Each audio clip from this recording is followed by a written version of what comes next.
اعوذ باللہ من الشیطان الرجیم بسم اللہ الرحمن الرحیم۔ عزیزان محترم، گزشتہ سبق میں ہم نے لفظ اللہ اور اللہم کے لام کے جتنے بھی قواعد ہیں وہ ہم نے تفصیل کے ساتھ پڑھے کہ لفظ اللہ اور اللہم کا جو لام ہے اس کو کن صورتوں میں اس کو موٹا کرنا ہے اور کس صورت میں اس کو باریک پڑھنا ہے۔ اگر اس سے پہلے زبر یا پیش ہو تو اس کو موٹا پڑھیں گے، اور اگر اس سے پہلے زیر ہے تو اس کو باریک پڑھیں گے۔ آج ہم جو قواعد پڑھیں گے وہ ہے را کے قواعد، کہ قرآن پاک میں را کا بھی استعمال ہوا الحمدللہ رب العالمین، اور بھی بہت ساری ایسی جگہ ہیں کہ جہاں پر را کا استعمال ہوا ہے، تو اس میں یہ سمجھنا ضروری ہے کہ را کو کب موٹا کرنا ہے اور کب باریک پڑھنا ہے۔ تو اس کے کچھ قواعد ہیں۔ سب سے پہلا قاعدہ را کو موٹا پڑھنے کا، را کے اوپر زبر ہو، دو زبر پیش یا دو پیش، را کو موٹا پڑھیں گے، ٹھیک ہے، یہ پہلی صورت ہے۔ اس کی مثالیں بہت ساری ہیں، یا رونہا، یہاں پر را کے اوپر زبر آ گئی، نصرکم، نون زبر نا، صا زبر صا، نصر، را زبر را، نصر، اسی طرح الرحمن۔ اس سے پتہ چلا کہ را کے اوپر اگر تشدید بھی آ جائے، اس سے پتہ چلا کہ اگر را کے اوپر تشدید بھی آ جائے تو اس کا اعتبار نہیں ہوگا۔ را کے اوپر زبر آ گئی ہے، دو زبر پیش یا دو پیش، را کو ہر حال میں موٹا پڑھیں گے۔ اور مثال سرًا خیرکم، را کے اوپر پیش آ گیا، ربما، را کے اوپر پیش، مرو، شرو، یہ ساری مثالیں پہلے قاعدے کی ہیں کہ را پر زبر ہو یا را پر دو زبر پیش یا دو پیش، را کو موٹا۔ دوسرا قاعدہ جو را کا ہے وہ را ساکن کا قاعدہ ہے، دوسرا اور تیسرا۔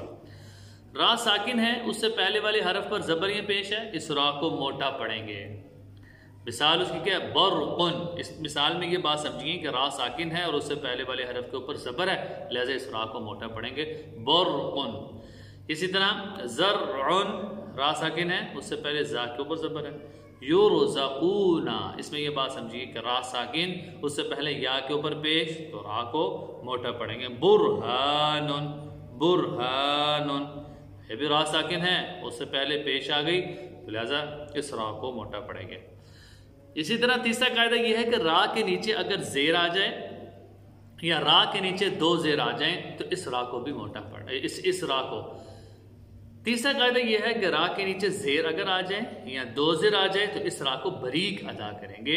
مثالیں اس کی سمجھیے کہ لتشریکا، اس را کے نیچے زیر آ گئی یہاں پہ، رجال، یہاں پر بھی را ہے اور را کے نیچے زیر ہے، من الریح، را ساکن، را کے نیچے زیر آ گئی، الرجال، یہاں پر بھی را کے نیچے زیر ہے اور اس را کو باریک پڑھیں گے۔ اب اس میں کچھ چیزیں مستثنا ہیں کہ را ساکن کے بعد اگر موٹے حروف میں سے کوئی حرف آ جائے تو اس را کو بھی موٹا پڑھیں گے، جیسے قرطاس، مرصاد، اور اسی طرح ایک اور مثال لبالمرصاد، فرقۃ۔ یہ وہ ساری چیزیں ہیں کہ را ساکن کے بعد اگر موٹے حروف آئیں تو اس را سے پہلے اگرچہ زیر ہو لیکن اس را کو موٹا پڑھیں گے۔ اسی طرح را ساکن سے پہلے اگر زیر دوسرے کلمہ میں ہے تو اس را کو بھی موٹا پڑھیں گے، جیسے الذی ارتضی، یہاں پر را ساکن سے پہلے زیر ہے، را کو اصولی طور پر باریک ہونا چاہیے لیکن را موٹی پڑھی جائے گی اس لیے کہ را دوسرے کلمہ میں ہے۔ رب ارحمہما، ربی الگ کلمہ ہے، ارحمہما یہ الگ کلمہ ہے، لہذا اس وجہ سے اس را کو موٹا ہی پڑھیں گے۔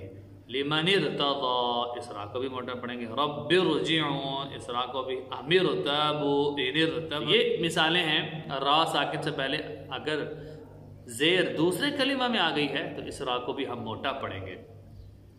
تو یہ را کے کچھ بنیادی قواعد تھے، ان کو ہم اچھے طرح سے ذہن نشین رکھیں گے۔ آج کے لیے اتنا ہی سبق کافی ہے، انشاءاللہ اگلی ویڈیو میں ملاقات ہوگی، تب تک کے لیے السلام علیکم ورحمۃ اللہ۔